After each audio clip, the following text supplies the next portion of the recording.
మణిపూర్ ఏదైతే కుకీ మెయితీ తెగల మధ్య ఘర్షణ వెనకాల నడుపుతున్నటువంటి చైనానా బర్మానా అమెరికానా డీప్ స్టేటా అన్నది తెలియదు. కానీ కొన్ని ఆ ప్రాంతపు గ్రూపులైతే గిరిజన గ్రూపులు అయితే ఓకే, కానీ గిరిజనుల పేరుతో అక్కడ హింసాకాండకి చెలరేగేటటువంటి గ్రూపులు ఏవైతే ఉన్నాయో అందులో యుకేఎన్ఏ అనేటటువంటి గ్రూపు ఆయుధాలతో ఒక్కసారిగా భారత సైన్యం మీద విరుచుకుపడే ప్రయత్నం చేసింది.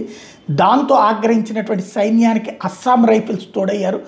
ఇద్దరు కలిసి ఎదురు కాల్పులు జరిపితే 4 తీవ్రవాదులు యుకేఎన్ఏకి సంబంధించినటువంటి తీవ్రవాదులు లేచిపోయారు, చంపి పడేశారు వాళ్ళని.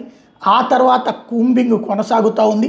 ఆ ప్రాంతంలో మొన్న మధ్యనే శాంతి ఒప్పందం జరిగింది కుకీ మెయితీ తెగల మధ్యన. అమిత్ షా స్వయంగా ఫాలో అప్ చేసి సెటరైట్ చేసుకొచ్చారు. దాన్ని చెడగొట్టడం కోసం మయన్మార్లో దాక్కుని అక్కడి నుంచి ఇంతకుముందు ఈ పెంటంతా చేసిన దరిద్రులు యుకేఎన్ఏ గ్రూప్ మళ్ళీ రంగంలోకి దిగి ఆయుధాలు చేత పట్టుకుని వచ్చి సైన్యం మీద దాడి చేయడం ద్వారా మళ్ళీ మొదటికి తీసుకెళ్లే ప్రయత్నం చేస్తే సైన్యం తిప్పికొట్టింది, 4 లేపి అవతల పడేసింది.